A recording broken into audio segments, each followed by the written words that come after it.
Ya, sekali lagi selamat pagi saudara sekalian yang dikasihi Tuhan Yesus Kristus. Kita bersyukur sekali lagi kalau Tuhan masih menjaga setiap kita, khususnya di dalam setiap kehidupan kita di era pandemik ini.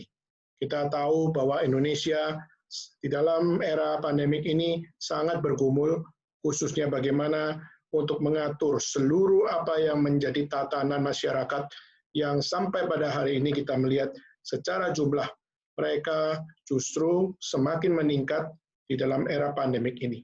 Kurang lebih sudah 50.000 orang menjadi akan pasien atau khususnya yang terjangkit di dalam COVID-19.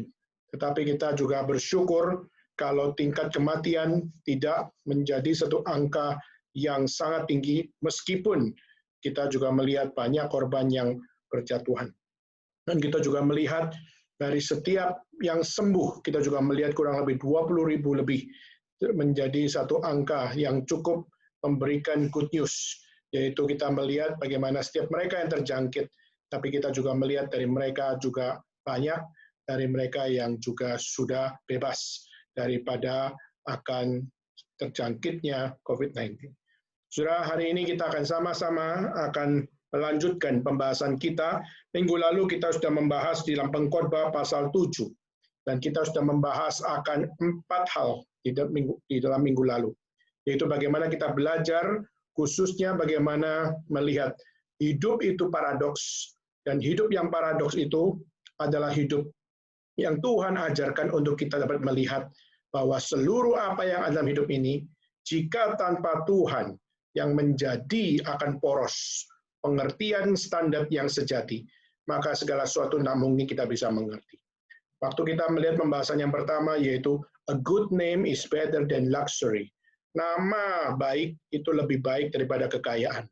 Dan kita melihat yang kedua, death is better than life. Kematian itu lebih baik daripada apa yang namanya kehidupan. Dan ketiga, yaitu mourning is better than feasting. Lalu keempat, sorrow is better than laughter. Dan ini sudah menjadi pembahasan yang kita bahas di dalam minggu lalu. Dan hari ini kita akan melanjutkan pembahasan kita, yaitu kita akan membaca di dalam Pengkhotbah pasal 7, kita akan melihat dari ayat 5 sampai kepada ayat yang ke-29. Kita akan membuka di dalam Pengkhotbah pasal yang ke-7, kita akan membacakan ayat 5 sampai kepada ayat yang ke-29. Dan jika memungkinkan, hari ini kita akan menyelesaikan setiap pembahasan kita pada hari ini.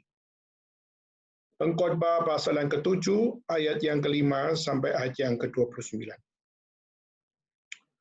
Setelah menemukan, mari kita membaca bersama-sama akan ayat tersebut, ayat 5 sampai ayat yang ke-29. 1, 2, 3. Mendengar hardikan orang berhikmat lebih baik daripada mendengar nyanyian orang bodoh. Karena seperti bunyi duri terbakar di bawah kuali, demikian tertawa orang bodoh. Ini pun sia-sia. Sungguh pemerasan membodohkan orang berhikmat, dan uang suap merusakkan hati. Akhir suatu hal lebih baik daripada awalnya. Panjang sabar lebih baik daripada tinggi hati. Janganlah lekas-lekas marah dalam hati, karena amarah menetap dalam dada orang bodoh. Janganlah mengatakan mengapa zaman dulu lebih baik daripada zaman sekarang. Karena bukannya berdasarkan hikmat engkau menanyakan hal itu. Hikmat adalah sama baiknya dengan warisan, dan merupakan suatu keuntungan bagi orang-orang yang melihat matahari. Karena perlindungan hikmat adalah seperti perlindungan uang. Dan beruntunglah yang mengetahui bahwa hikmat memelihara hidup pemilik-pemiliknya.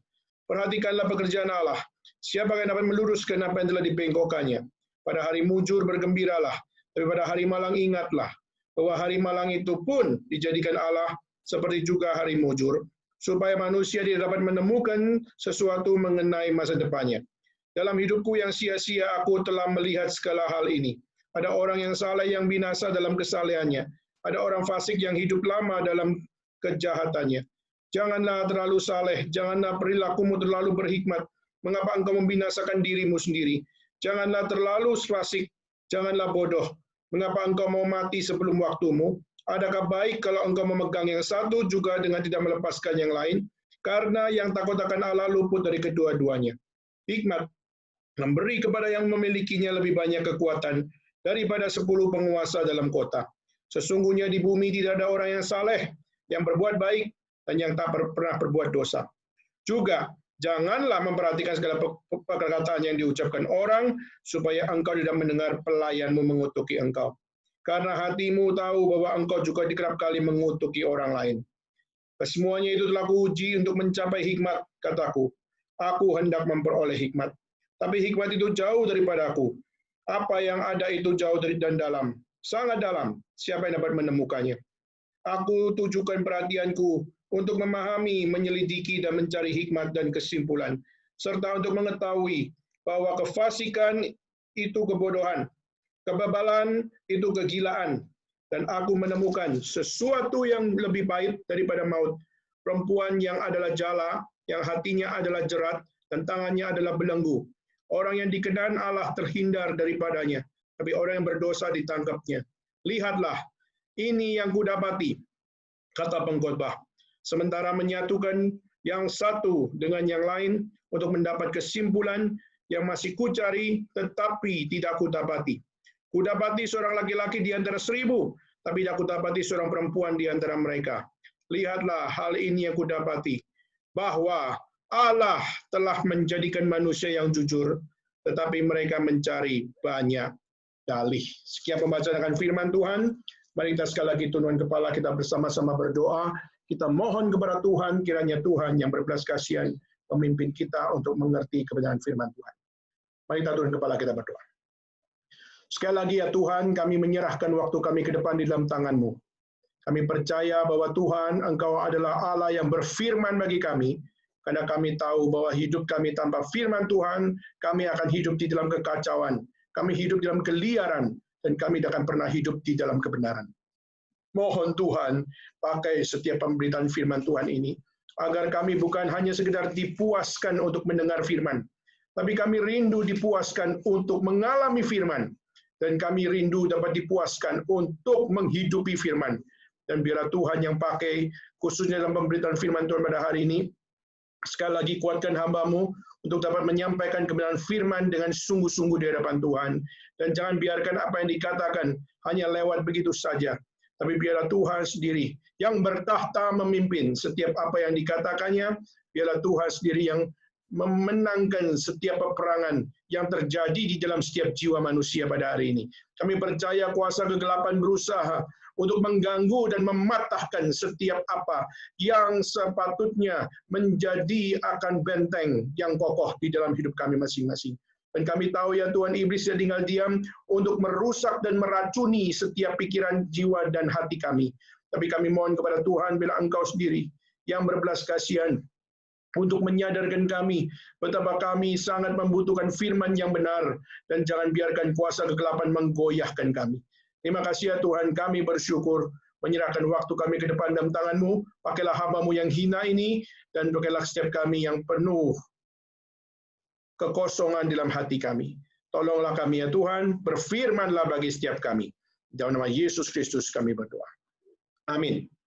Saudara sekalian, kita melanjutkan pembahasan kita, khususnya untuk kita melihat bagaimana hidup ini yang penuh dengan hal yang paradoks, bagaimana kita belajar untuk melihatnya bukan dari cara pikir manusia, tapi kita melihatnya dari cara pikir Tuhan. Dan kita sudah membahas bagaimana dari ayat pertama sampai ayat yang keempat, di mana Tuhan mengajarkan kepada kita bahwa hidup manusia penuh dengan paradoks. Tetapi bagaimana kita belajar dari seluruh paradoxical life ini, kita melihat signifikansi dan relevansi Tuhan adalah ya dan amin di dalam kehidupan manusia. Dan kita akan melanjutkan dari ayat 5 sampai 9. Di situ dikatakan bahwa apa? Ayat 5 sampai ayat yang ke-9. Di situ dimulai dengan satu hal, yaitu mendengar hardikan orang berhikmat lebih baik daripada mendengar nyanyian orang bodoh. Rebuke is better than praise. Katakan bahwa pujian orang-orang bodoh itu dianggaplah sesuatu yang tidak lebih baik. Saudara, seringkali kita melihat manusia suka sekali untuk dipuji. Dan pujian banyak sekali muncul adalah bukan untuk menyatakan apa yang benar, Tapi seringkali pujian muncul adalah untuk menyenangkan hati orang.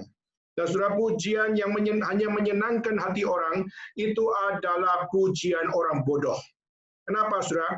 Karena pujian orang bodoh tidak menghasilkan apapun selain menghembuskan nafas seseorang. Maksudnya apa? Tidak membuat orang itu lebih baik. Pujian itu hanya untuk membuat seseorang itu merasa akan tenang di dalam dosanya, merasa tenang di dalam setiap hal-hal yang tidak membangun mereka, sehingga akhirnya pujian-pujian tersebut tidak memiliki relevansi apa-apa untuk memberikan perubahan bagi seseorang. Tetapi berbeda dengan apa yang namanya rebuke, berbeda dengan apa yang namanya koreksi, di mana ketika seseorang dikoreksi oleh orang yang lebih bijak, ada orang yang lebih berhikmat memberikan koreksi, maka jika orang itu mendengarkan setiap koreksi tersebut, maka mereka akan belajar something. Mereka akan menemukan something, dan mereka akan berusaha mengubah sesuatu di dalam hidupnya yang tidak beres menjadi sesuatu yang beres. Maka saudara, bagian tersulit dari hal yang lebih baik ini adalah menemukan bahwa orang sadar bahwa koreksi lebih membantu saya daripada pujian.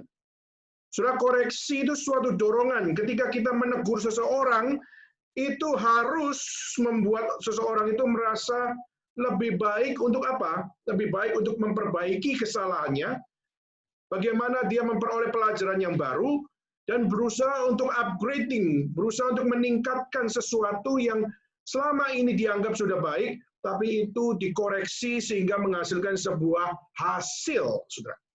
Saya percaya seseorang yang menyadari arti koreksi lebih penting daripada pujian, itu adalah sesuatu yang berguna di dalam pendidikan.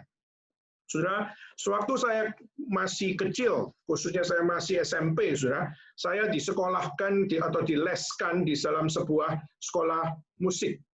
Saya disekolahkan di satu sekolah namanya Bina Vokalia di Surabaya. Dan waktu saya disekolahkan di situ, coach saya adalah orang yang sangat terkenal di Surabaya. Dia seorang yang menjadi coach di TVRI waktu itu. Seorang Muslim. Dan saudara, waktu itu mendidik setiap kami, khususnya beberapa anak, untuk bagaimana kami belajar untuk menjiwai lagu, menjiwai musik. Dan guru kami adalah orang Muslim. Dan mengajarkan kepada kami satu lagu Muslim tentang Tuhan. Saudara, lalu mereka mengajarkan tentang satu lagu yang ditulis oleh satu kelompok namanya Bimbo. Di mana lagu itu mengajarkan bahwa Tuhan tempat aku berteduh, di mana aku mengeluh dengan segala keluh. Tuhan, Tuhan yang Maha Esa, tempat aku memuja dengan segala doa. Surah kalimat yang indah luar biasa. Tapi diajarkan kepada kami, dan waktu kami belajar lagu ini, diajarkan bahwa bagaimana kamu harus menghayati lagu ini. Saudara, akhirnya kami menyanyikan semua lagu itu, tapi lagu itu kami nyanyikan dengan interpretasi kami, dengan versi kami, dengan cara kami, dengan ketidakkusukan kami. Waktu lagu itu dinaikkan, Tuhan tempat aku berteduh, seharusnya dengan sebuah prayer, satu hal kita menyanyikan itu dengan doa di depan Tuhan. Kami hanya menyanyikan dengan asal-asalan saja. Tuhan, tempat kami berteduh. Kita menyanyikan dengan kelihatannya sesuatu yang sudah baik. Tapi justru guru kami memarahi kami. Kenapa? Kamu sedang menghina karya. Kamu sedang menghina seni. Kamu sedang menghina doa. Lagu ini adalah doa. Coba interpretasi lagi, coba interpretasi lagi. Kami coba, tapi kami merasa sudah benar. Kami merasa ini sudah baik. Kami merasa ini sudah sangat indah. Tetapi justru guru itu mengatakan, enggak. Semua ini enggak indah. Kenapa? Kamu main-main. Kamu tidak serius. Kamu tidak membaca setiap kata-katanya dengan benar. Sudah, waktu itu akhirnya dia menaikkan lagu itu. Jadi dia waktu menaikkan lagu itu, dia menaikkan dengan satu sense of prayer yang begitu menggugah kami. Dengan satu hal di mana dia mengharapkan, Tuhan, tempat aku berteduh, di mana aku mengeluh dengan segala keluh. Saudara, kami waktu itu kaget. Waduh, yang nyanyinya seperti itu ya? Kenapa kami kok nggak begitu ya? Kenapa harus begitu? Lebay. Seringkali kita anggap, kenapa harus begitu? Saudara, lalu dia menjelaskan bagaimana lagu ini adalah doa seorang Muslim, doa seorang yang percaya kepada Tuhan, doa untuk bagaimana menghadapi segala apa yang namanya tantangan. Maka memohon Tuhan, jawablah setiap keluh kesah itu. Kami waktu itu langsung melongo, saudara. Karena kami tidak merasa sepatutnya seperti itu. Akhirnya kami diajarkan, suruh menyanyi dengan satu hal cara pengertian yang baik. Tapi hasilnya kami ngotot, saudara. Kami tidak merasa itu penting, kami merasa itu lebay banget, kami merasa itu adalah interpretasi lagu yang terlalu cengeng. Saudara, akhirnya kami gagal menginterpretasi itu. Harusnya kami harus menyanyi lagu itu di TVRI, akhirnya kami nggak menyanyikannya. Kenapa? Kami gagal semua. Kami semua tidak melihat itu adalah satu lagu yang religius, kami nggak melihat itu lagu yang penting dan sebagainya. Dikoreksi terus-menerus. Tapi kami nggak menjiwai lagu itu. Saudara, itulah kebodohan kami waktu itu. Kami akhirnya harus menyadari bahwa menjadi seorang yang belajar musik, belajar tentang lagu, kita perlu memiliki akan satu hal, rela dikoreksi, rela dibentuk untuk dapat memahami esensi apa yang sedang dinyanyikan dan sebagainya. Saudara, dengan kita melihat itu adalah sesuatu yang mendorong kita untuk mengoreksinya, maka kita akan, kalau pakai istilah medis adalah kita akan tersembuhkan. Di mana bisa kita menaikkan lagu itu, kita akhirnya bisa menyelami apa yang ada di dalamnya. Itu sebabnya, saudara, kalau saudara menyanyi hanya biasa-biasa saja, tanpa saudara memiliki penjiwaan, lalu saudara dipuji, oh bagus ya nyanyinya ya, saudara akan merasa sudah baik-baik saja. It's fine, it's already fine. Tapi saudara, waktu saudara sudah nyanyi dengan baik, dengan interpretasi saudara sendiri, dan waktu coach saudara mengatakan bahwa no way, itu adalah satu hal yang tidak sesuai dengan lagunya. Lalu dikoreksi. Akhirnya kita nggak mau dengar. Yang rugi siapa? Yang rugi adalah kita sendiri. Saudara, itu sebabnya mengapa lebih baik koreksi daripada pujian. Karena pujian itu hanya memberitahu kepada saya bahwa I did my best. Aku sudah melakukan yang terbaik dan itu baik. Tetapi koreksi justru membantu kita melakukan sesuatu yang tidak kita lakukan dengan lebih baik, yaitu apa? Baik sih baik, tapi belum yang terbaik. Maka perlu dikoreksi, supaya saudara tahu bahwa apa? Bahwa dari apa yang baik pada dirimu itu, masih perlu ada hal yang perlu dikoreksi untuk menjadi yang lebih baik daripada semuanya. Saudara, hidup butuh koreksi, saudara. Tapi pertanyaannya, koreksi yang terbenar siapa yang dapat memberikannya? Orang tua? Atau orang yang berhikmat, guru, pendeta? Atau siapapun orang yang saudara hormati? Apakah koreksi terbenar adalah ada pada mereka? Saudara, kita perlu mendengar setiap koreksi dari mereka. Tapi mau dikoreksi yang terbenar, haruslah kita kembali kepada Tuhan Allah. Saudara, pengkhotbah tahu sungguh-sungguh bahwa hidup itu perlu dikoreksi. Dia sudah punya kekayaan, dia sudah punya hikmat bijaksana, dia sudah memiliki seluruh apa yang menjadi sebuah kelebihan yang tidak dimiliki oleh orang lain. Tapi dia seluruh apa yang dia punya, dia masih membuka diri terhadap satu hal. Correction is my necessity good. Saudara, hidup butuh dikoreksi, dan koreksi yang terbenar adalah ada pada diri Tuhan.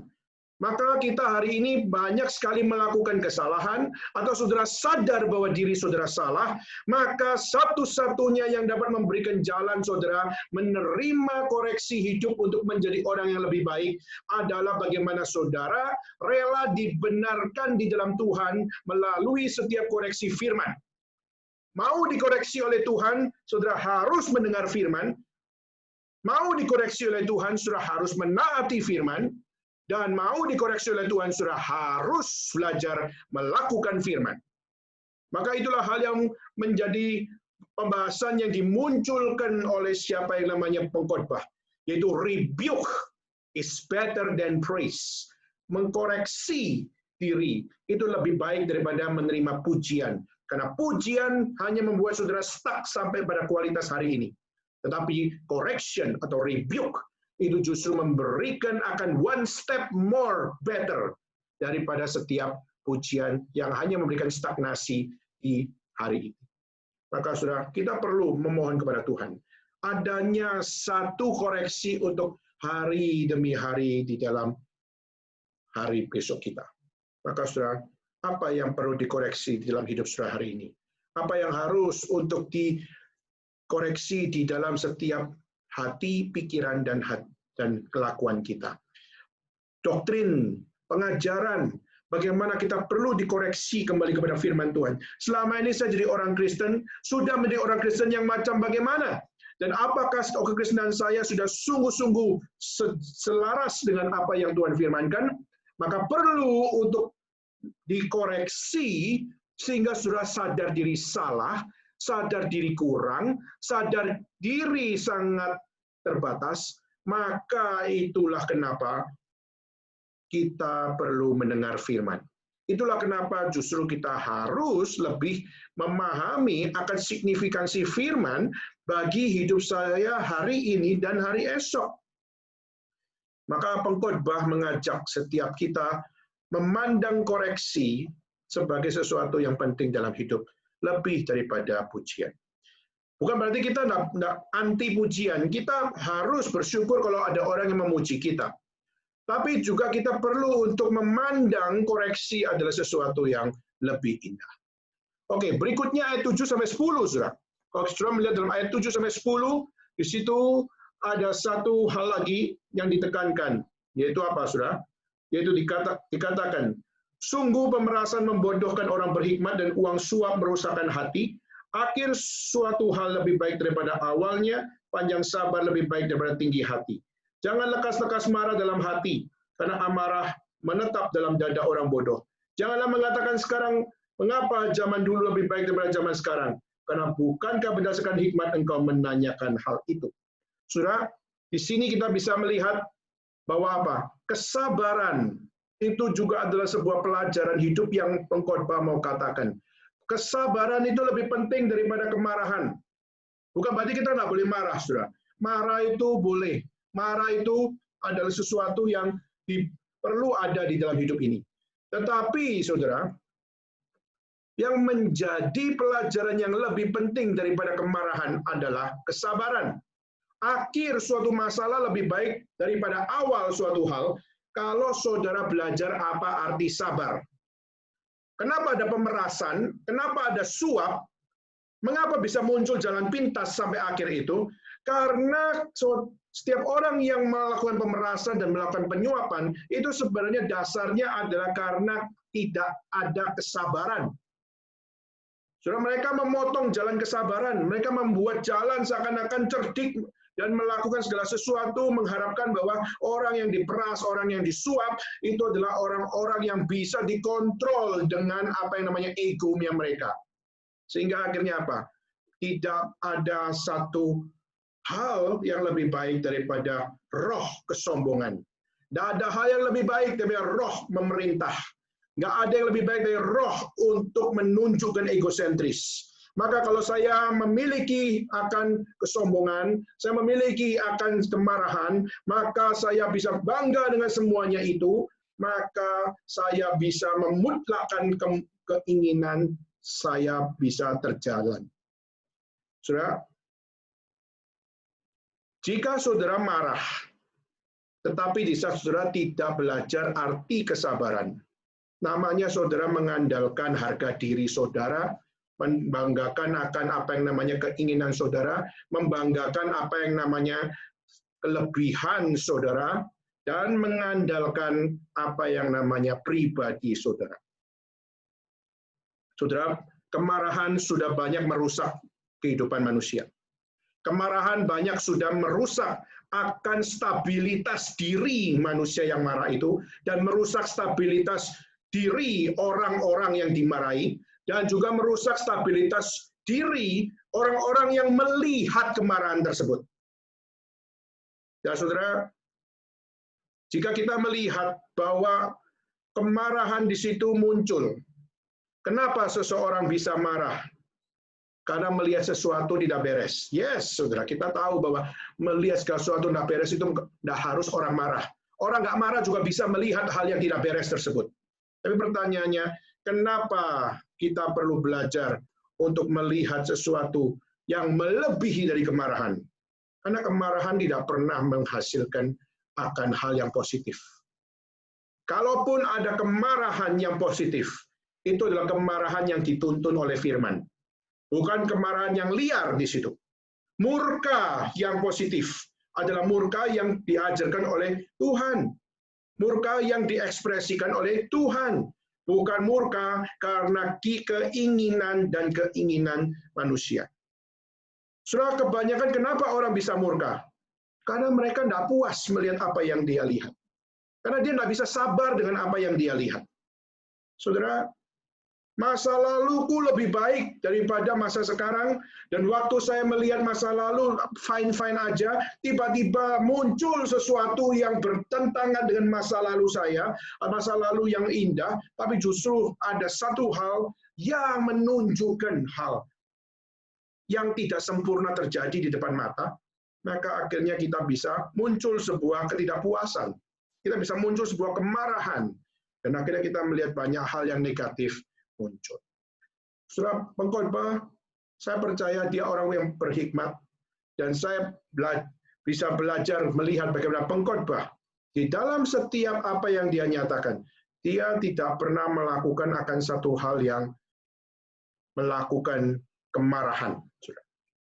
Dia mau mengajarkan kepada setiap apa yang ada pada pembaca kitab pengkhotbah untuk mengarah kepada satu hal. Pride hanyalah mengarah kepada negatif.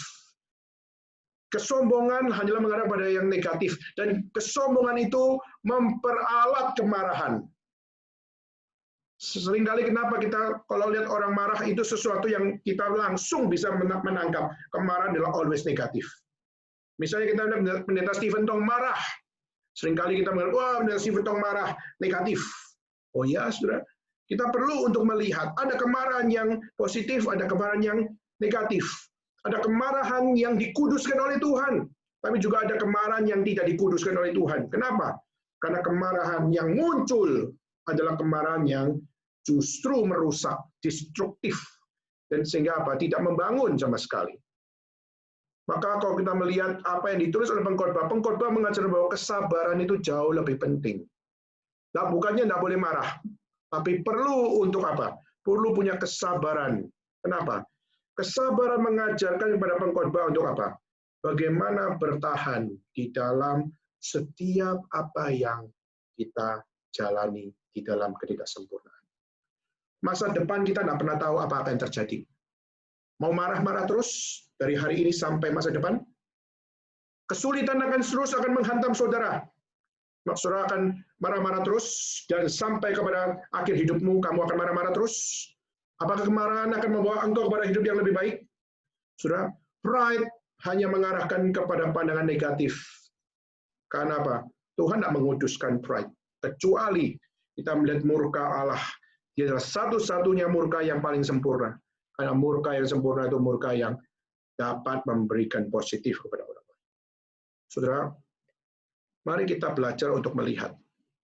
Sabar adalah sebuah pelajaran. Sabar bukanlah sesuatu yang lemah. Kesabaran adalah sesuatu hikmat. Orang yang bisa sabar harus dibedakan dengan lemot ya. Sabar dan lemot itu tipis sekali. Lemot maksudnya apa? Lemot yaitu tidak berpikir. Tapi sabar berpikir bahwa timingnya bukan hari ini.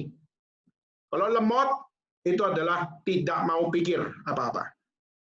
Atau loading tanpa berpikir. Tapi kalau berpikir dan terus untuk mencari bahwa apakah ini waktunya atau ini bukan waktunya, itu soal lain. Maka kesabaran bukan berarti lemot, tapi kesabaran adalah berpikir, Tuhan, apakah ini waktu Tuhan untuk marah? Apakah ini waktunya untuk saya mendidik dengan keras, atau ini waktunya untuk saya tetap dengan sabar untuk menghadapi. Sudah kadang-kadang kita lihat seorang anak kecil, kadang-kadang kalau sudah nakal luar biasa, seringkali kita emosi. Dan kalau kita sudah emosi, kita seringkali bisa main pukul. Tetapi sudah waktu kita bisa belajar sabar, maka kita bisa melihat bagaimana apa. Anak ini memang nakal.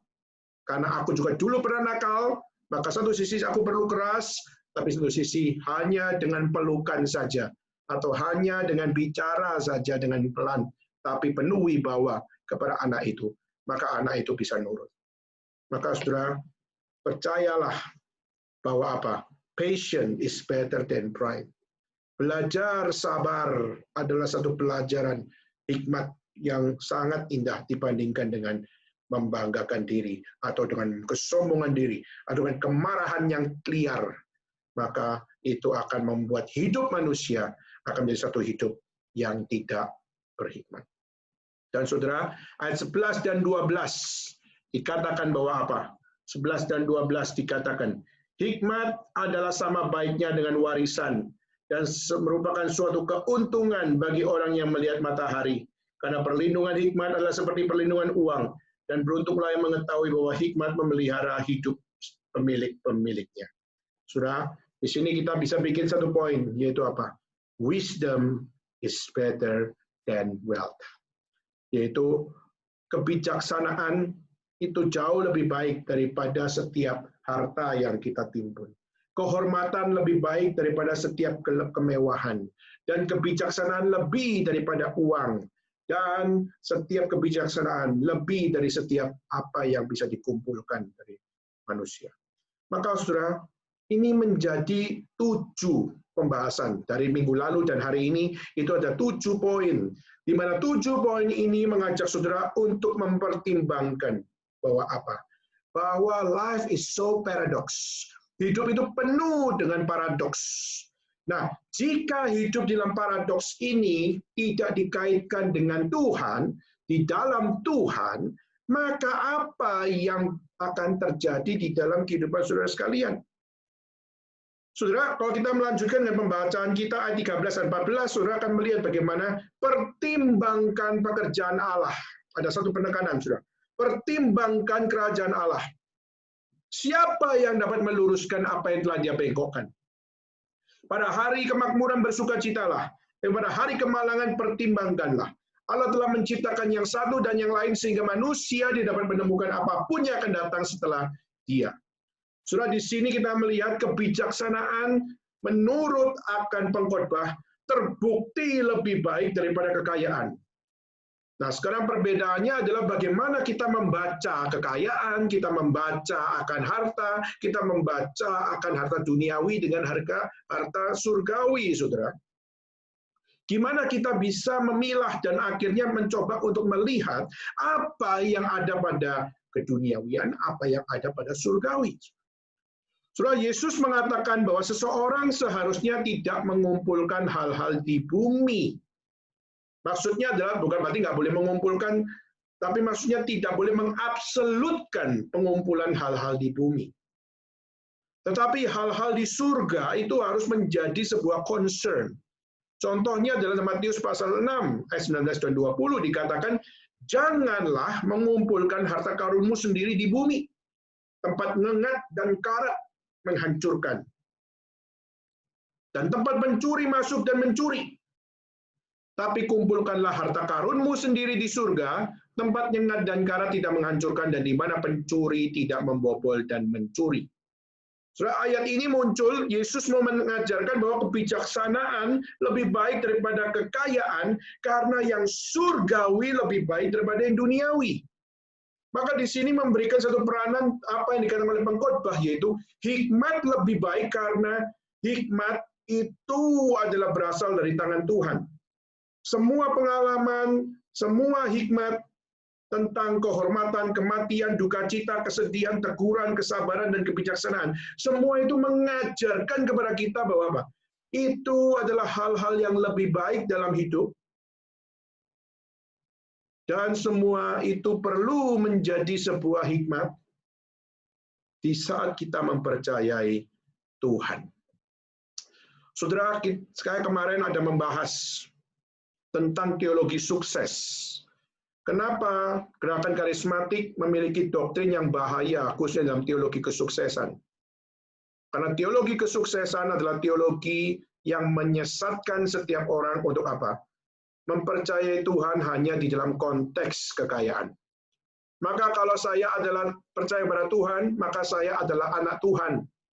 Kalau saya adalah anaknya dari Raja dan segala raja, maka saya sepatutnya punya kehidupan raja di atas segala raja. Maka mereka percaya bahwa kita adalah anak Tuhan, maka hidup kita harus seperti anak Tuhan. Maka kita harus kaya, karena kaya adalah berkat. Saudara, justru kita melihat banyak orang kaya justru karena kutuk. Banyak orang kaya punya uang justru karena Tuhan berbelas kasihan kepada mereka untuk mencicipi kekayaan, setelah itu mereka dihancurkan habis-habisan. Dan saudara, dan itu bukan cuma dihadapi oleh orang-orang di luar orang percaya.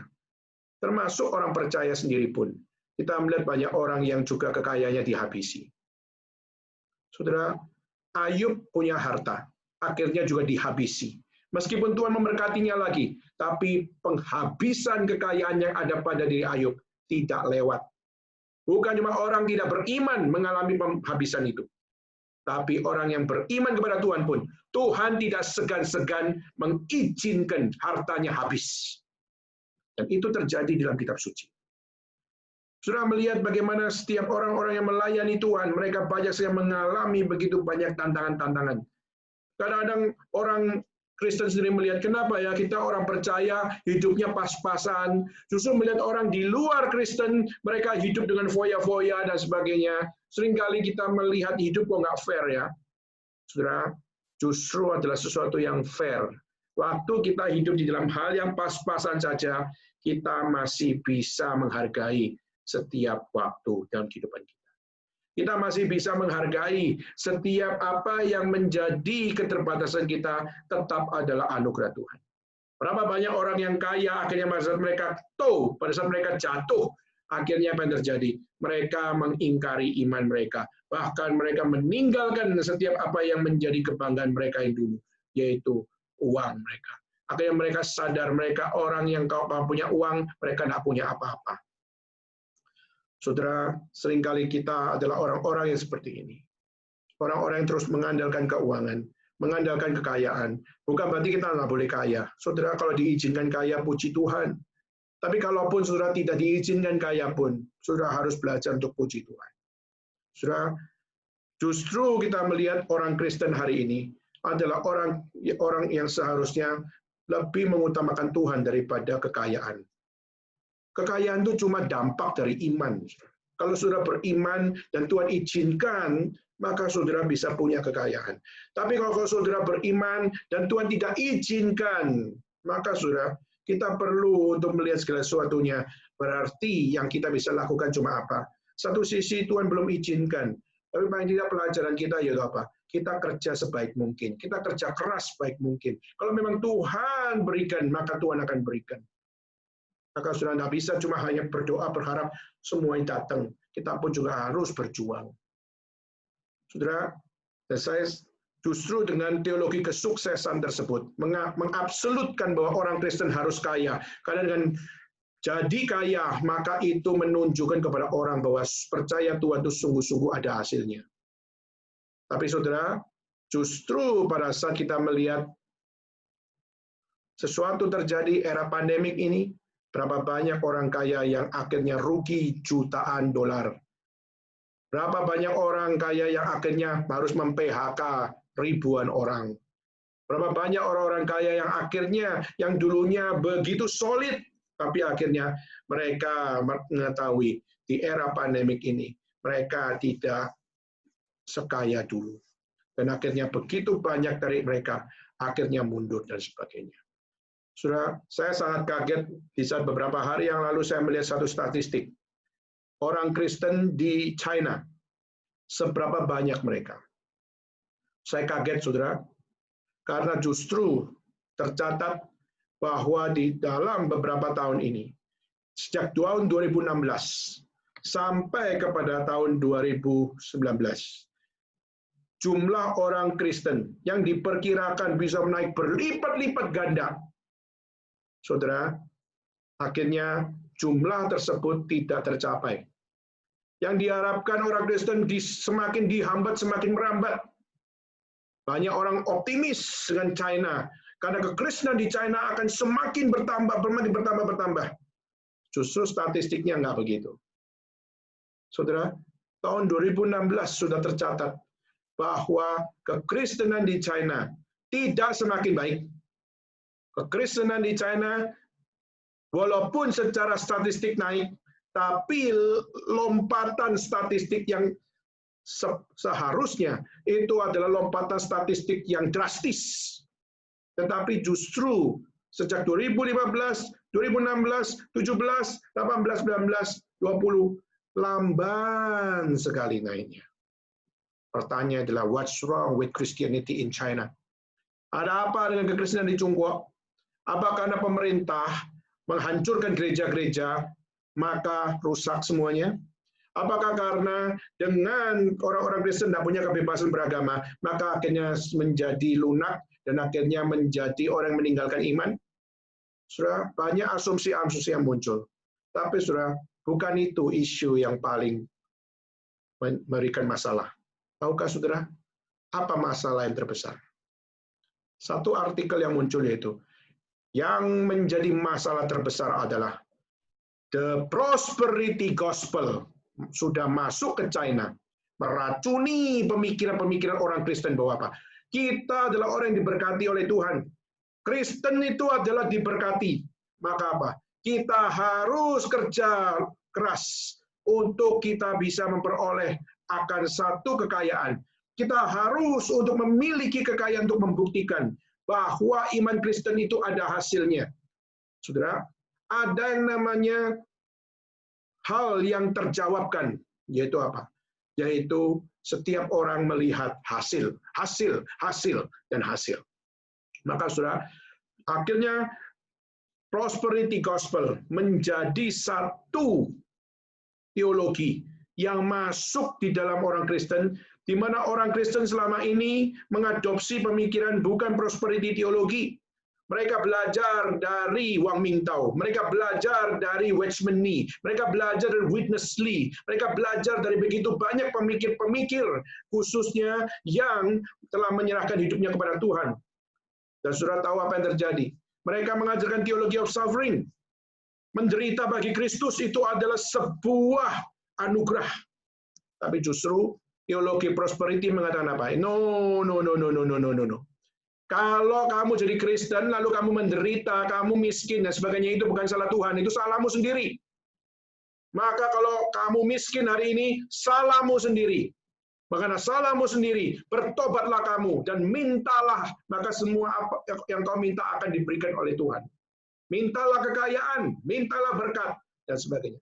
Surah ajaran-ajaran itu akhirnya masuk ke China, dan akhirnya yang menjadi presentasi kenapa banyak orang Kristen mundur adalah karena waktu mereka percaya prosperity teologi, tapi akhirnya mereka melihat hasilnya tidak ada.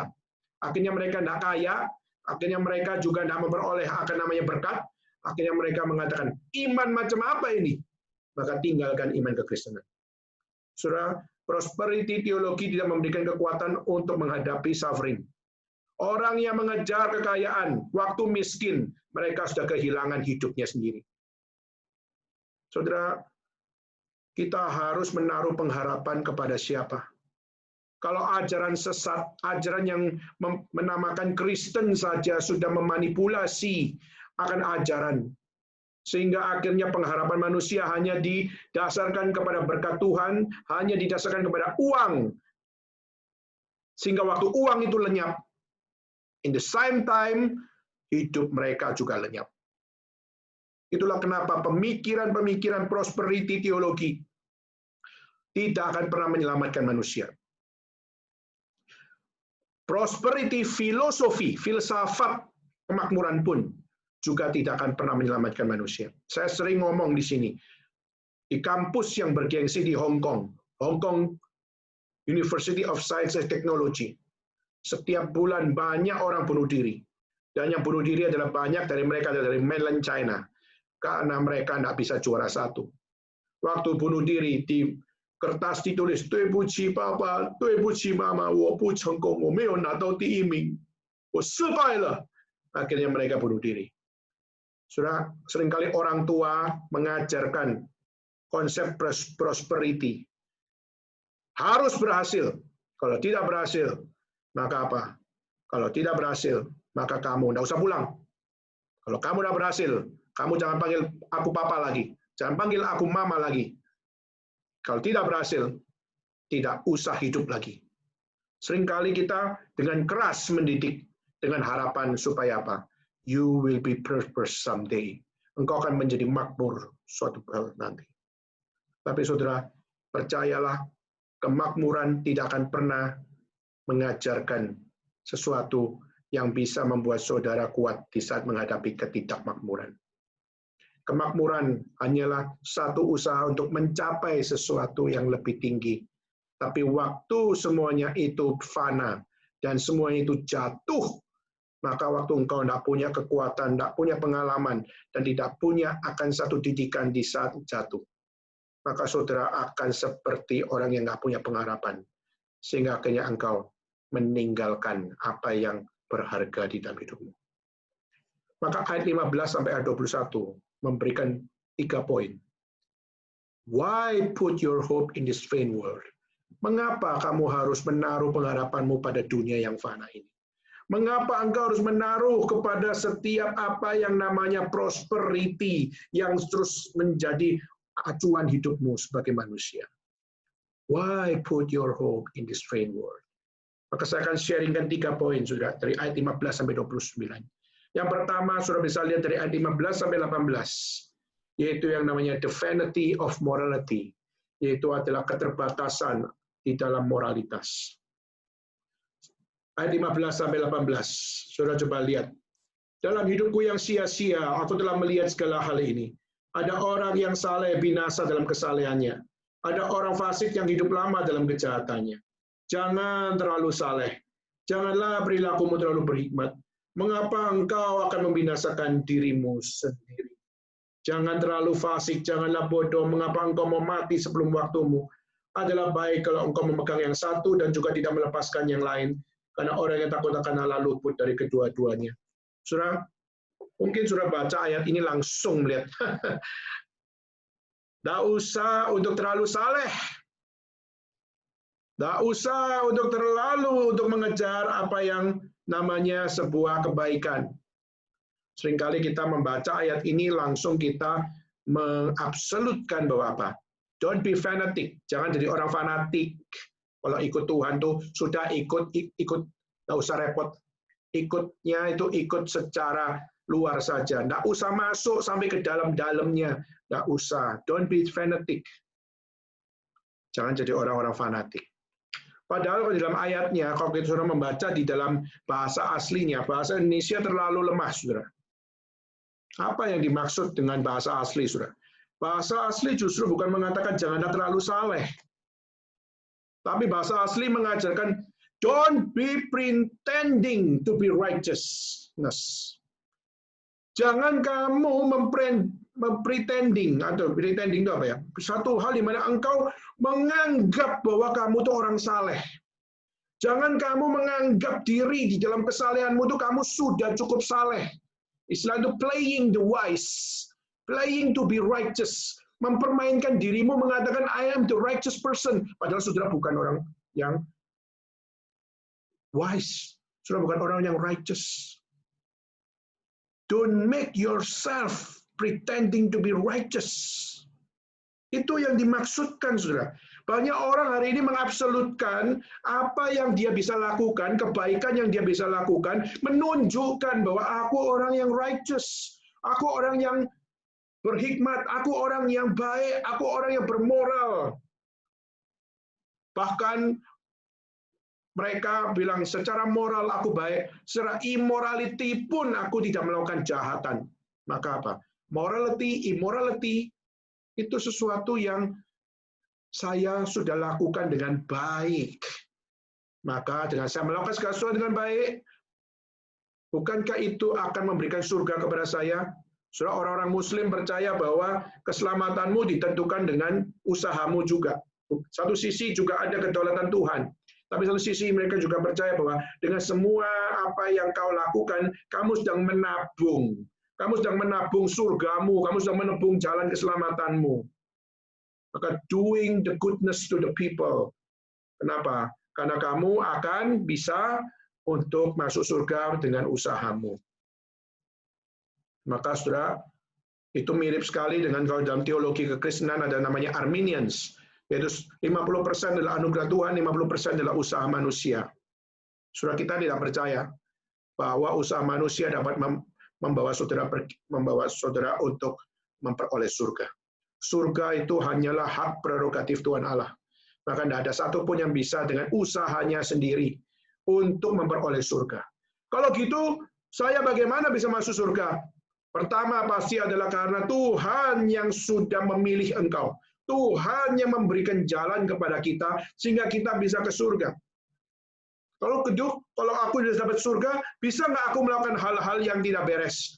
Saudara, di dalam dunia ini kita harus belajar bagaimana apa? Melakukan apa yang seharusnya kita lakukan sebagai orang percaya, meskipun secara manusia kita jatuh bangun di dalam dunia. Kenapa? There is no perfect man in this world. Tetapi paling tidak kita belajar, Tuhan sudah menjamin hidup saya. Tuhan sudah menebus dosa saya. Tuhan sudah memberikan surga kepada saya. Maka saya mau belajar hidup. Bukan pretending to be righteous. Tapi learn how to be a righteous person. Learning how to live the righteous lifestyle bagi Tuhan. Maka saudara, hari ini kita melihat di YouTube banyak sekali orang pamer kebaikan. Hari ini kita melihat di YouTube banyak sekali, khususnya milenial Indonesia, yang mereka melakukan kebaikan, kasih uang ke orang miskin. Itu bagus. Tapi justru mereka menunjukkan bahwa aku adalah orang yang memiliki akan satu hal kebaikan kepada orang lain.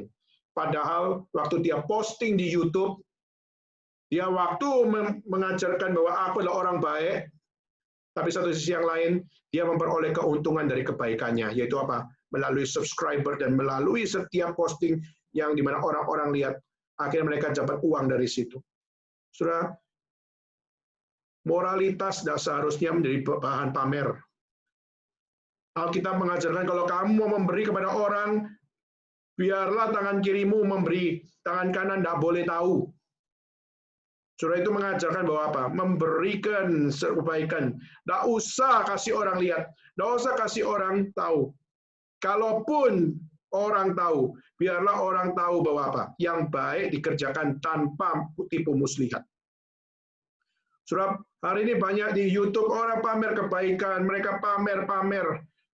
Kasih uang ke orang miskin is good, tapi kalau pamer kebaikan sekaligus cuan kebaikan melalui YouTube, itu sama saja dengan serigala berbulu domba.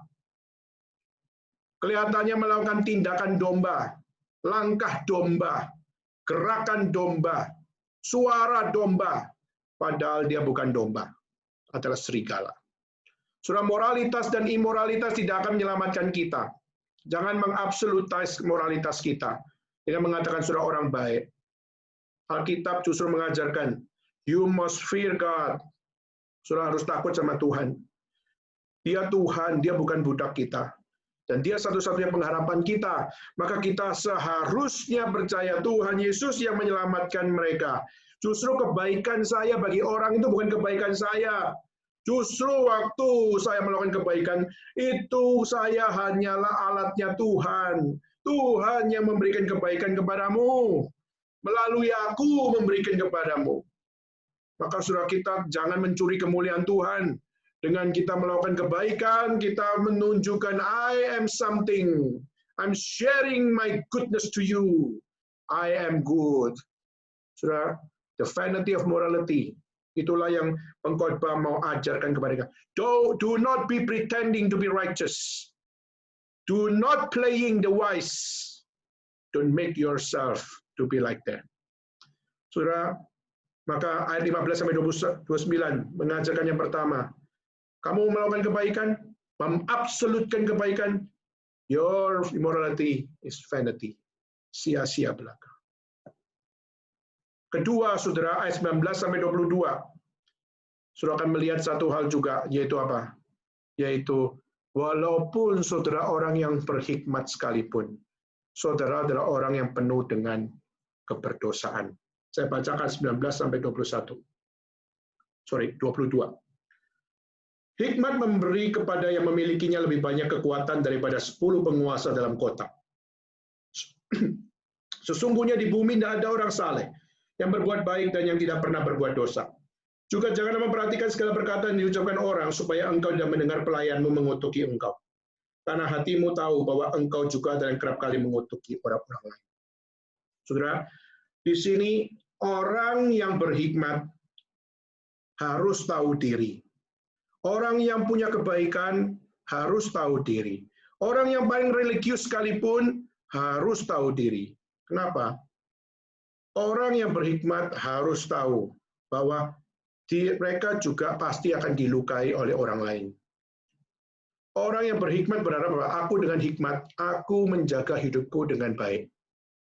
Maka dengan hikmat aku akan jadi orang yang sangat-sangat stabil. Dan aku kalau berhikmat, maka aku tidak mungkin digoncangkan. Saudara, siapa bilang orang berhikmat tidak bisa digoncangkan? Justru orang berhikmat tahu kalau dirinya adalah tidak berhikmat.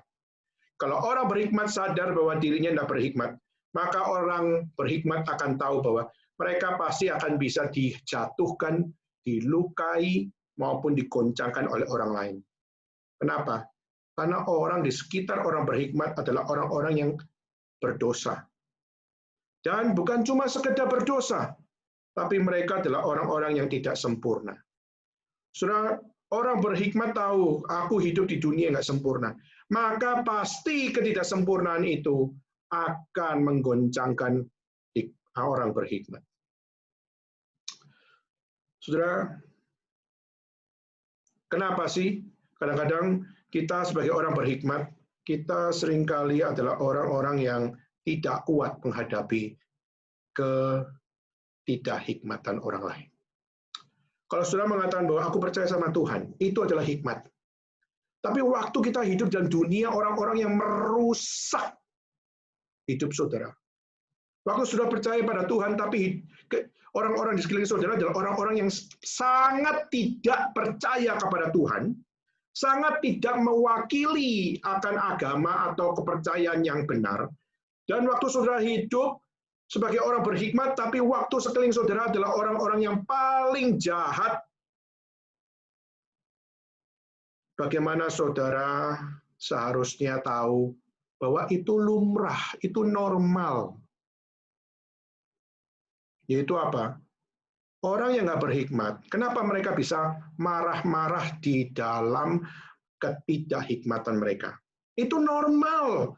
Orang kalau nggak berhikmat lalu marah di dalam ketidakhikmatannya, itu normal. Kenapa, saudara? Karena mereka nggak merasa secure dengan hidupnya. Security-nya mengalami problem. Mereka merasa unsecure. Mereka juga nggak bisa tenang di dalam ketidak ada hikmatnya. Mereka mengalami unrest. Justru orang berhikmat harusnya sabar menghadapi setiap hal yang terjadi. Kenapa? We already have the security. Kita sudah secure loh. Di dalam hikmat yang benar kita secure. Di dalam hikmat yang benar kita mengalami rest. Di dalam ketidakhikmatan tidak ada yang namanya kesempurnaan di sekeliling saudara. Itu lumrah kalau mereka berada di dalam hal-hal yang tidak memberikan ketenangan bagi saudara. Kenapa? Karena mereka memang nggak merasa secure, nggak merasa aman dengan kehidupan ini. Mereka tidak merasa aman di dalam apa yang mereka lihat. Unsecure. Sehingga mereka nggak bisa tenang, damai sejahtera tidak ada dalam diri mereka. Saudara, justru only the wise can give us secure and rest. Hanya orang yang berhikmat bijaksana, mereka lah adalah yang bisa memberikan security dan bisa memberikan rest. Tetapi saudara, yang terjadi yaitu apa? Yang terjadi adalah sehikmatnya engkau, sehebat-hebatnya saudara dalam hikmat dan bijaksana, saudara tetap bisa jatuh. Kenapa? Karena sinful nature ada di dalam diri kita. Jadi saudara orang Kristen, kalau saudara hidup di sekeliling saudara ada orang nggak Kristen, saudara bisa nggak jatuh? Bisa. Bisa nggak goncang? Bisa. Dan bisa nggak saudara akhirnya berbalik melawan Tuhan? Bisa. Why? Kenapa? Karena saudara dan mereka yang di luar Kristus, saudara sama. We are the same team. We are the sinners. Maka saudara, itulah kenapa pengkhotbah mengatakan the sinfulness even the wise, menunjukkan bahwa apa? Sehikmat-hikmatnya engkau, sekristen-kristennya engkau, saudara bisa jatuh dalam dosa. Saudara bisa digoncangkan iman oleh orang-orang sekeliling saudara. Nah kalau gitu, buat apa jadi Kristen kalau bisa goncang? Kalau gitu, buat apa saya percaya sama Tuhan kalau saya bisa goncang? Kalau gitu, kenapa saya harus jadi Kristen kalau saya goncang? Buat apa saya jadi reform kalau saya goncang? Saudara, reform tidak akan bisa membawa kamu ke surga. Kekristenan tidak akan pernah membawa kamu ke surga. Kebaikanmu tidak akan pernah membawa kamu ke surga. Setiap kepintaran dan hikmat bijaksanamu tidak akan membawa engkau ke surga. Kalau gitu, only the wise can give us secure and rest. Siapa dia? Surah pengkhotbah mau mengatakan, saya orang berhikmat, tapi saya pun tidak bisa membawa kamu ke surga. Karena the one and only person, only Jesus Christ himself. Karena satu-satu yang bisa membawa engkau hidup di dalam bijaksana yang sejati, hanyalah Kristus Yesus. Maka karena saudara tidak bisa, karena meskipun saudara bijaksana pun saudara bisa jatuh dalam dosa, bisa digoncangkan imannya, saudara harus sadar, we are the same team. But by the grace of God, tapi karena anugerah Tuhan, saya masih bisa menikmati secure. Saya bisa menikmati rest. Karena saya belajar takut sama Tuhan di dalam setiap waktu. Maka saudara, there is no perfect man in this world. Tetapi setiap orang yang takut sama Tuhan, orang yang mau mendekatkan diri pada Tuhan, you will taste what is the security. You will taste what is rest. Engkau akan mencicipi apa yang namanya keamanan, kenyamanan, dan engkau akan mencicipi apa yang namanya istirahat indah di dalam Tuhan. Dan yang terakhir, saudara, ayat 23-29. Di sini pengkhotbah mau mengatakan bukan cuma sekedar yang pertama tadi, kita sudah melihat bagaimana moralitas itu ada batasnya, begitu terbatas, sia-sia. Dan juga orang berhikmat itu juga adalah sia-sia. Kenapa? Tidak ada seorang pun yang memiliki hal mereka bebas dari dosa. Semua berdosa. Dan ayat 23-29 ini sekali lagi memberikan akan penekanan kepada poin kedua, yaitu apa? The depravity of the all mankind, yaitu apa? Setiap orang semua sudah jatuh dalam dosa, tidak terkecuali. 23-29. Kesemuanya itu telah kuuji untuk mencapai hikmat, kataku. Aku hendak memperoleh hikmat, tapi hikmat itu jauh daripadaku. Apa yang ada itu jauh dari dalam, sangat dalam. Siapa dapat menemukannya? Aku tujukan perhatianku untuk memahami, menyelidiki, mencari hikmat, kesimpulannya, serta untuk mengetahui bahwa kefasikan itu kebodohan dan kebebalan itu kegilaan. Dan aku menemukan sesuatu yang lebih pahit daripada maut. Perempuan yang adalah jala, hatinya adalah jerat, tangannya adalah belenggu. Orang yang dikenan Allah terhindar daripadanya, tapi orang berdosa ditangkapnya. Saudara, di sini dia mau menekankan bahwa apa? Sin is everywhere. And you cannot stop it. Siapa bilang bahwa dosa itu cuma ada pada orang di luar Kristen? Orang di dalam kekristenan pun, saudara tetap bergumul dengan sin, tetap bergumul dengan dosa. Sin is everywhere. Keluarga Kristen, dosa sedang berusaha untuk meracuni keluarga Kristen. Pendeta, Dosa juga berusaha untuk merusak iman pendeta. Dan juga kita melihat orang-orang yang melayani Tuhan, gereja pun juga sedang diincar oleh iblis untuk apa? Untuk meracuni setiap orang dalam gereja supaya tidak lagi mencintai pelayanan, tidak lagi mencintai firman, dan tidak mencintai pekerjaan Tuhan. Sin is everywhere and you cannot stop it. Sin is foolish, adalah sebuah kebodohan. Tapi pertanyaannya, do you care about this? Apakah saudara sadar dan peduli kalau gereja diracuni dengan hal seperti ini? Apakah saudara peduli kalau pendeta diracuni dengan hal seperti ini? Bagaimana saudara sebagai jemaat Tuhan, pedulikah saudara kalau iblis membiarkan dosa untuk meracuni akan hidup saudara sebagai jemaat Tuhan?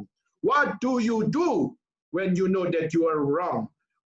What do you do when you know that you are fallen into sin? Apa yang kau akan lakukan pada saat kau akan jatuh dalam dosa? Waktu hari ini iblis berusaha merusak pikiranmu, merusak hatimu, dan merusak seluruh kehidupanmu, what do you do? Apa yang kau lakukan? Saudara, sin is foolishness. Dosa itu sebuah kebodohan. Dan banyak orang Kristen jatuh di dalam kebodohan dosa. Coba lihat, saudara. Kalau saudara melihat membaca ayat tadi, apakah saudara tidak merasa terganggu, khususnya kaum Hawa? Perempuan dianggap sebagai sesuatu yang berbahaya. Coba lihat, ada yang lebih pahit daripada maut. Perempuan adalah jala, hatinya adalah jerat, tangannya adalah belenggu. Saudara, perempuan ciptaan Tuhan. Kenapa kok menjadi begitu negatif? Kenapa perempuan itu jadi jala dosa? Kenapa hatinya menjadi jerat dosa? Kenapa tangannya adalah belenggu dosa? Saudara jangan salah menangkap. Kalau saudara baca ayat itu seakan-akan Tuhan benci perempuan. Tuhan anggap biang kerok segala sesuatu adalah perempuan. Saudara, kita jangan salah menafsirkan Alkitab. Memang kalau kita mau kembali kepada kitab Kejadian, memang perempuan adalah yang membawa message of sin dibicarakan kepada Adam. Tetapi saudara, ayat ini nggak ngomong itu. Ayat ini tidak pure mengajarkan bahwa perempuan itu memang adalah jala. Perempuan adalah apa yang namanya belenggu. Dan yang namanya adalah jerat. Bukan. Tetapi kita harus kembali kepada konteksnya. Saudara, kita harus kembali kepada konteksnya bahwa di dalam hidup pengkhotbah itu punya banyak istri, saudara. Pengkhotbah itu orang berhikmat, tapi dia juga banyak melakukan dosa. Saudara, dia hidup bersama 1000 istri. Gundik, istri dan gundik yang pasti semua wanita, saudara. Semua gundiknya perempuan, semua istrinya perempuan, dan semua istrinya ini adalah mereka yang menjauhkan dirinya dari Tuhan. Saudara, Salomo dikatakan orang berhikmat, tapi saudara hidupnya nggak sempurna. Kenapa?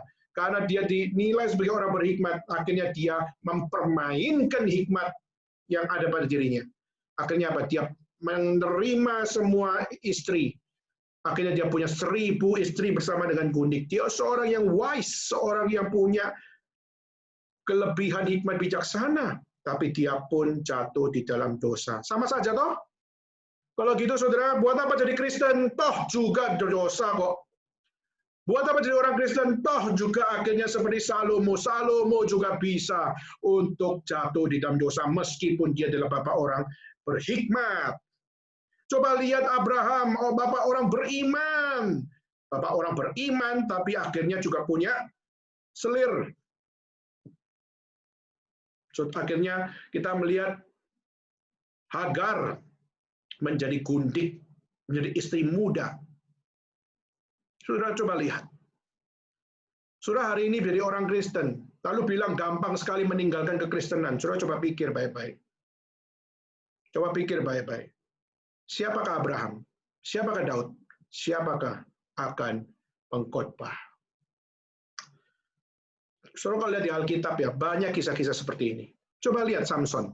Samson seorang hakim yang mewakili Tuhan di dalam dunia yang sangat-sangat menghina Tuhan.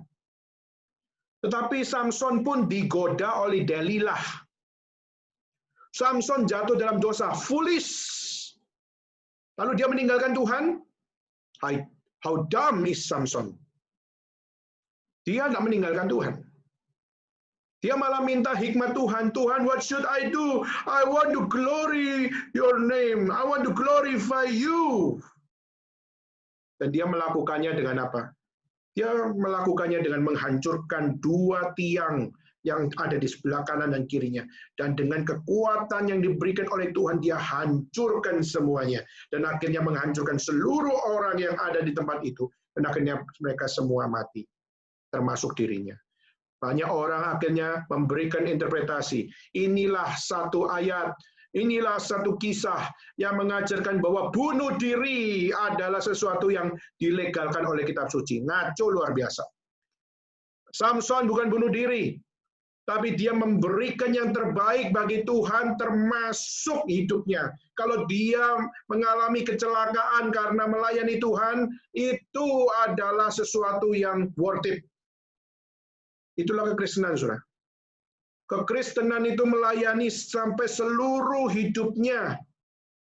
Melayani Tuhan kalau sampai mati pun rela. Tapi itu bukan bunuh diri.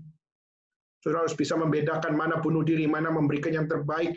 Sampai akhirnya kecelakaan terjadi dan mati. Saudara, Samson mati karena kecelakaan. Dia mencelakai seluruh orang-orang tersebut. Kalau dia hidup, puji Tuhan. Kalau mati, berarti dia juga harus menerima semuanya. Kenapa? Karena hidup dan mati sudah di tangan Tuhan. Kalau mengalami kecelakaan, itu adalah hal yang lumrah di dalam melayani Tuhan.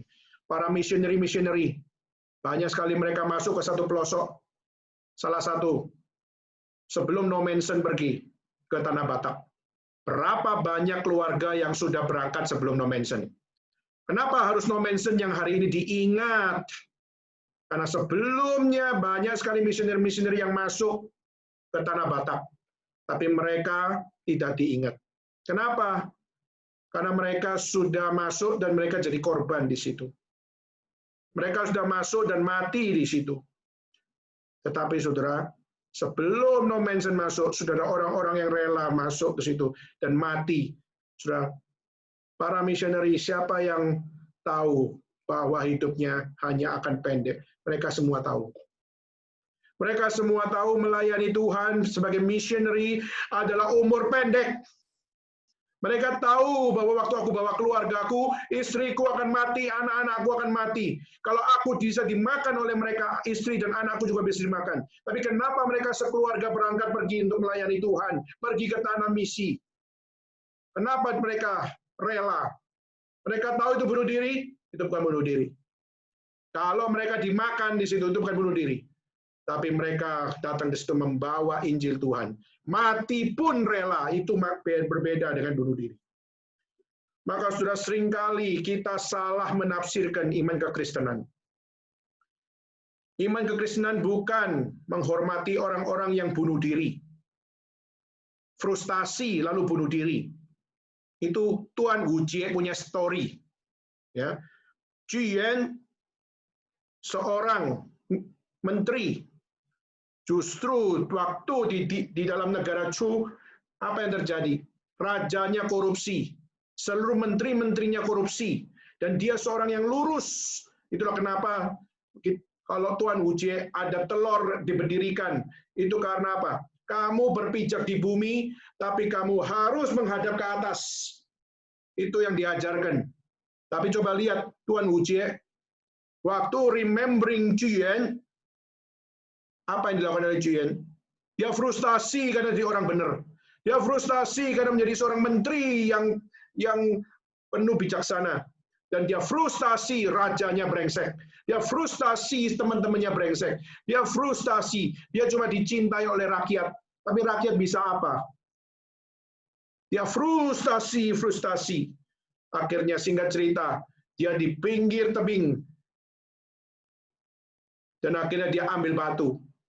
Dan akhirnya dia melemparkan dirinya masuk ke dalam sungai. Dan waktu rakyat yang mencintai dia coba untuk mencari tubuhnya, tidak ditemukan. Maka lempar bakcang. Dan lempar bakcang berharap apa? Supaya ikan-ikan tidak makan cuyen. Tapi saudara, hari ini kita makan bakcang, enak ya. Makan bakcang ada telurnya, ada babinya, ayam, atau ada apapun, ada gula. Saudara, di zaman itu tidak ada bakcang seenak sekarang. Dan mereka lempar akan bakcang. Untuk apa? Mereka lempar bakcang adalah untuk supaya tubuh Juen yang bunuh diri itu tidak dimakan oleh ikan. Sampai ada yang buang cio, di mana cio itu dilempar ke sungai. Supaya apa? Supaya naga air tidak makan akan tubuh dari Juen. Tapi di Singapura ada satu tayangan yang menggambarkan waktu cio itu dilempar ke sungai. Akhirnya muncullah naga yang keracunan atau mabok atau mati. Kenapa? Karena minum akan cio itu. Lalu di mulut dari naga itu ada baju Juen.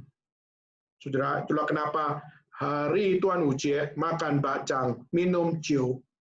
Lalu juga main telur dinaikkan, berdirikan, dan main dragon boat. Kenapa dragon boat? Adalah supaya ikan-ikan semua terganggu dengan suara itu. Sehingga tidak ada yang makan tubuh dari Juen. Saudara, Tuan Ucie merayakan apa? Orang frustasi karena kebenaran. Tuan Ucie remembering apa? Seorang berhikmat tapi bunuh diri karena hikmat tidak menyelamatkan negara.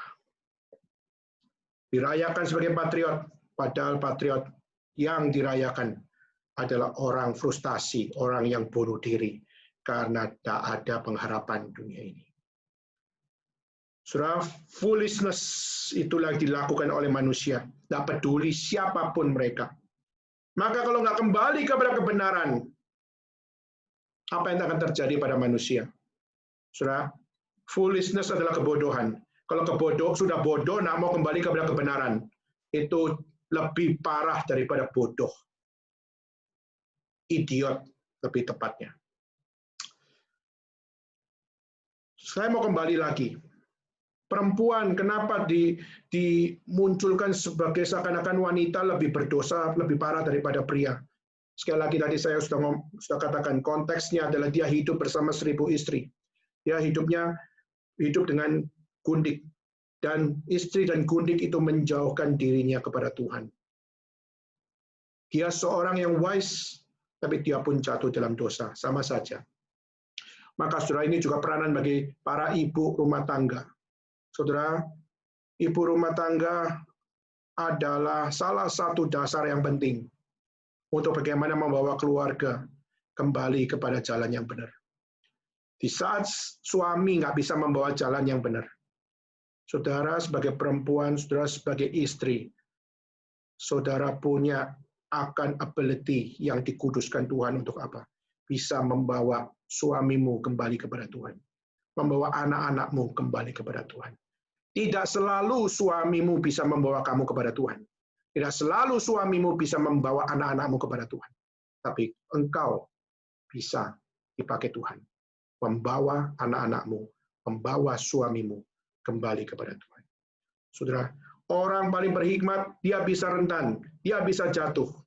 Tetapi mari kita berdoa untuk mereka.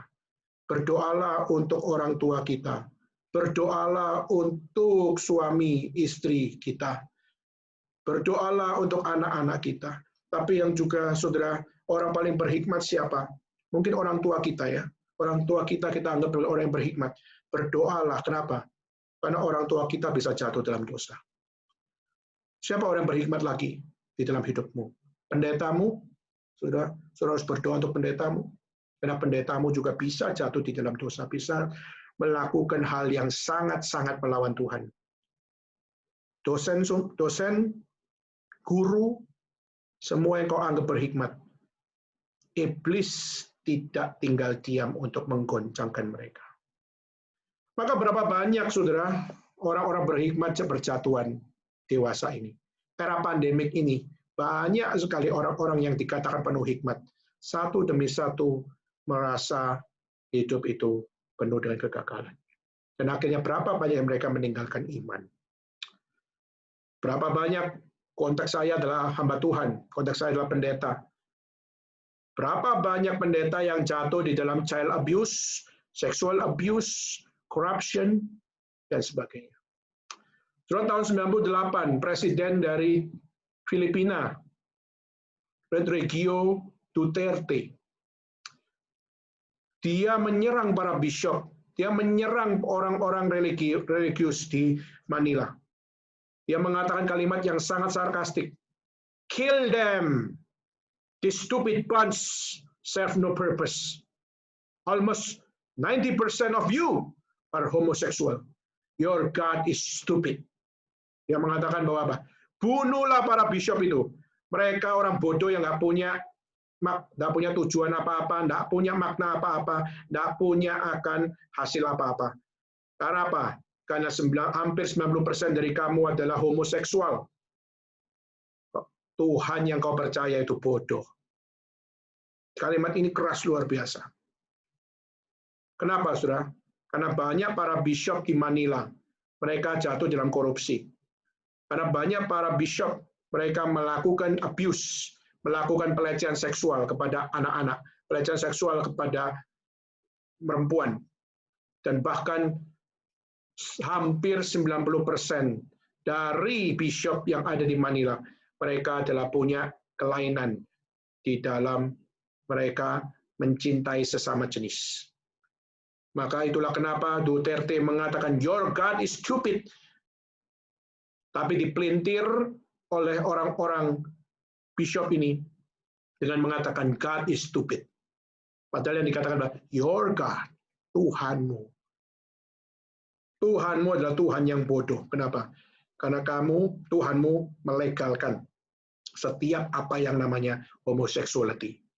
Karena Tuhanmu yang justru kamu di satu sisi melayani Tuhan, tapi kamu melakukan corruption gila-gilaan. Meskipun demikian, Duterte tetap percaya kepada Allah yang benar. Dan saudara, saya waktu melihat kisah ini, saya pun bercermin, saudara. Pengkhotbah kenapa terus mengatakan bahwa apa? Kamu semua adalah orang berdosa. Tidak peduli kamu penuh hikmat, kamu orang berdosa. Tidak peduli kamu punya kekayaan, kamu tetap berdosa. Pengkhotbah mau menegaskan kepada kita itu apa? Hidup kita tidak ada pernah lepas dari jerat dosa, siapapun saudara dan saya. Maka itulah kenapa datang kepada Kristus adalah satu-satunya Tuhan Juru Selamat yang menebus dosa kita dari setiap kesia-siaan dosa. Dan kita hanya bisa berpengharapan di dalam hikmat bijaksana yang benar, di dalam Tuhan Yesus Kristus, yang bukan kita peralat Dia, tapi kita membuka kepada Tuhan. Tuhan, pakailah saya. Tuhan, kuatkan saya.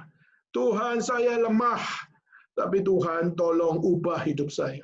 Kalau saya jatuh dalam dosa lagi, Tuhan ampunilah saya dan juga bimbing saya, supaya saya tidak jatuh di dalam hal yang sama.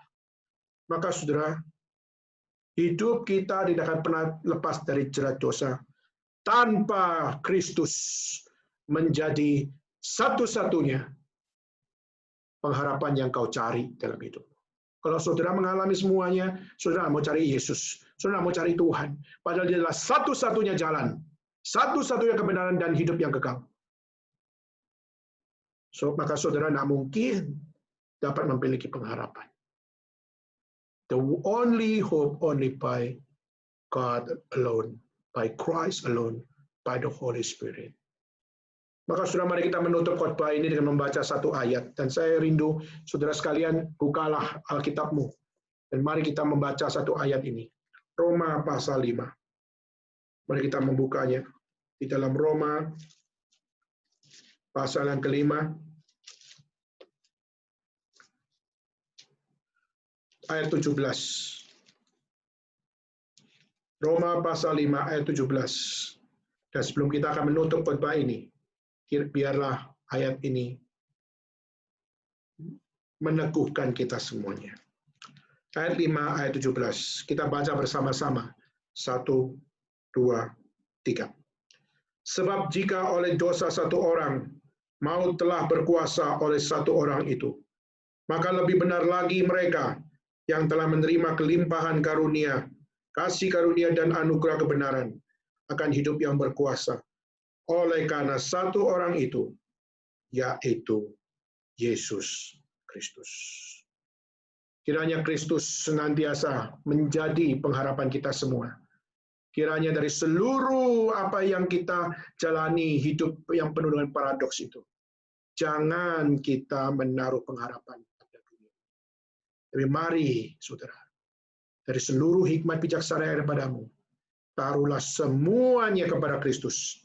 Karena the one and only hope, only by Christ alone. Kiranya Tuhan memberkati kita semua. Mari kita bangkit berdiri, dan mari kita bersama-sama mengambil sikap berdoa. Bapa dalam surga, kami berterima kasih.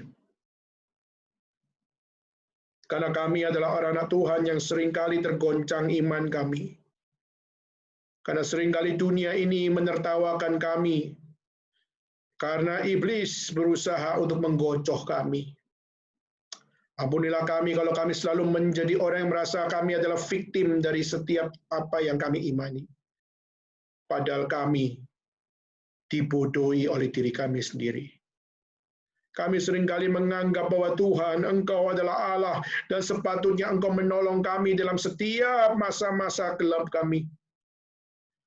Tapi kami lupa bahwa sebenarnya kami kenapa bisa berpikir seperti itu. Karena kami sebenarnya tidak percaya Tuhan. Karena kami tidak taat kepada Tuhan. Tolonglah kami yang seringkali kurang beriman ini ya Tuhan. Ajar kami supaya kami khususnya yang ada di Gary Shanghai maupun yang ada di Gary China. Tuhan, kami seringkali merasa kami punya hikmat bijaksana mengatur diri kami sendiri. Kami seringkali merasa bahwa kami tidak butuh Tuhan mengajari kami. Kami sudah besar, kami sudah mandiri. Kami bisa mengatur diri kami sendiri. Tuhan, dengarlah doa kami. Karena hidup kami cuma satu kali. Ampunilah kami kalau kami terlalu banyak mensia-siakan hidup kami. Tolonglah kami ya Tuhan. Dengarlah doa kami, agar kami senantiasa bisa percaya kepada Engkau lebih daripada setiap apa yang kami hikmati. Kami serahkan waktu kami ke depan dalam tangan Tuhan. Kami serahkan firman Tuhan yang sudah kami kumpulkan bersama, dapat terus membekas dalam hati kami. Dan kami percaya Roh-Mu yang kudus dapat terus merimain kami bagaimana kami sepatutnya menjalankan apa yang benar di dalam Tuhan. Terima kasih ya Tuhan. Kami tutup bersama-sama akan memberikan firman Tuhan pada hari ini. Di dalam nama Yesus Kristus kami berdoa. Bapa, terima kasih. Bapa, terima kasih. Bapa di dalam surga, puji, terima kasih. Amin.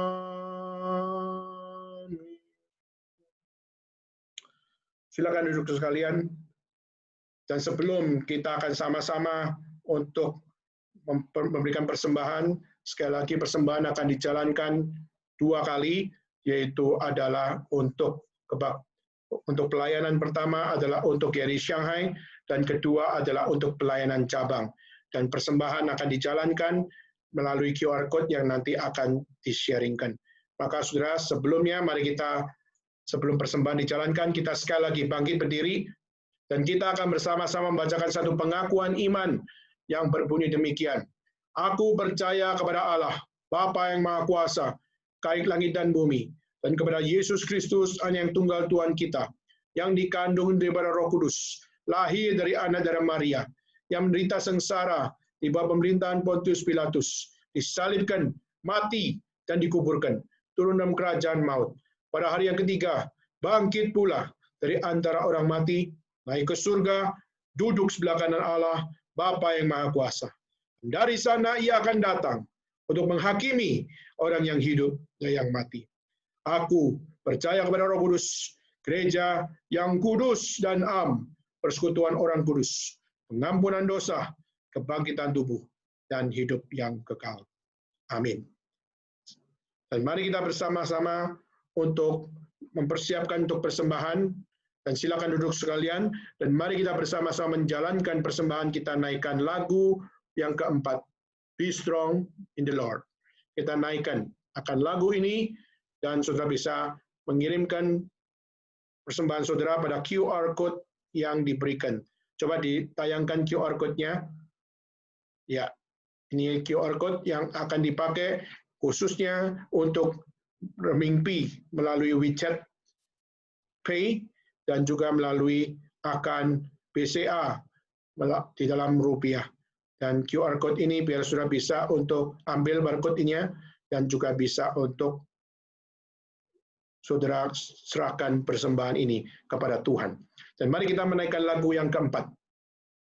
Be strong in the Lord.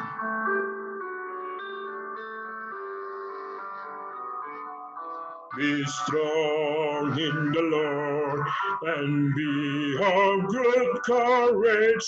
Your mighty defender is always the same.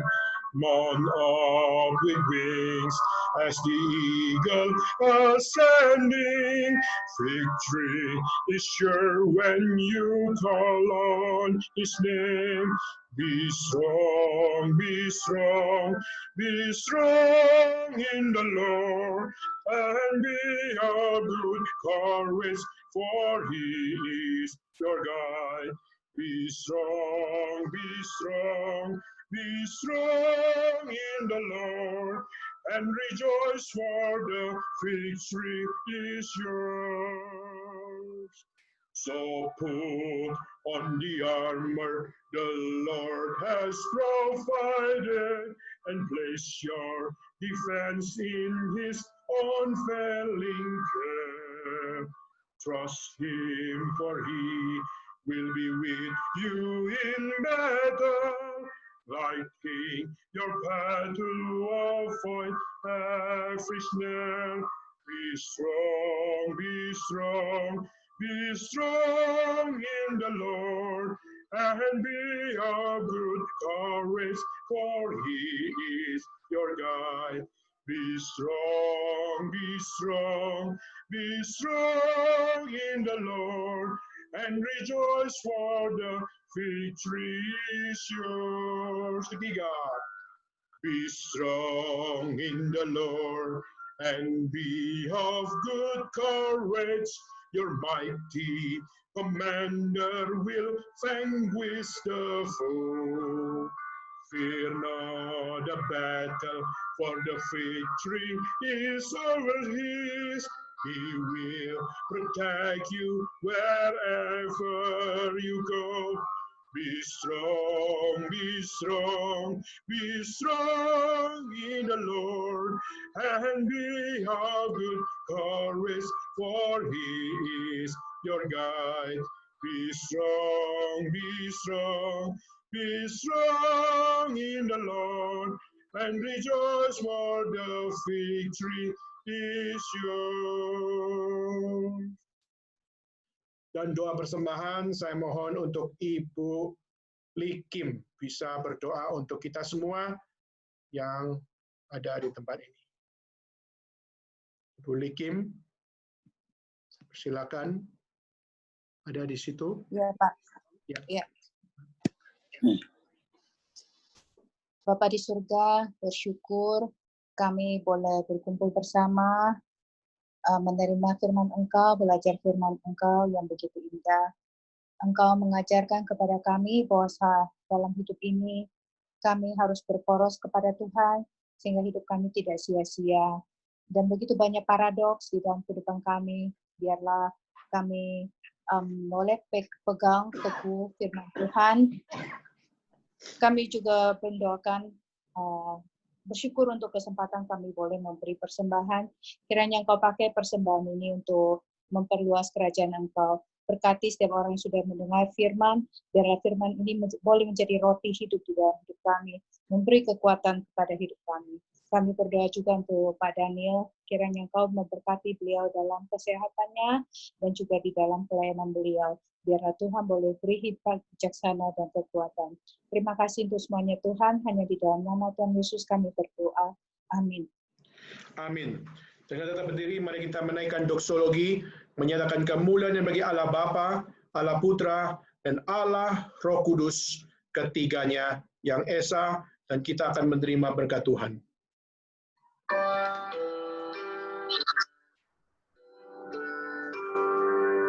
Puji Allah Bapa Putra, puji Allah Roh Kudus, ketiganya yang esa. Tahun selamat sumber berkat. Amin. Mari kita menghadap kepada Tuhan dan terimalah berkat Tuhan. Kiranya Tuhan yang memberkati engkau dan melindungi engkau. Kiranya Tuhan yang menyinari engkau dengan wajah-Nya dan memberi engkau kasih karunia. Tuhan menghadapkan wajah-Nya kepadamu dan memberikan damai sejahtera. Dan biarlah di atas nama Tuhan saja yang memberikan makna kehidupan yang sejati di dalam karya penciptaan Allah Bapa, di dalam karya penebusan akan Allah Anak yaitu Yesus Kristus, dan di dalam pewahyuan Allah Roh Kudus yang akan menyertai kita dari hari ini sampai selama-lamanya. Kiranya Allah Tritunggal memimpinmu dan memberikan kekuatan bagimu sampai Tuhan datang kedua kali. Amin. Amin.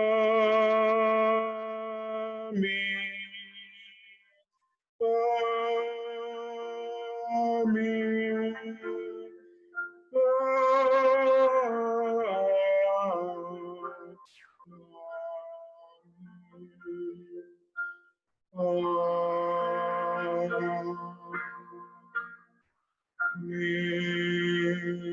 Silakan duduk saat teduh kebaktian selesai.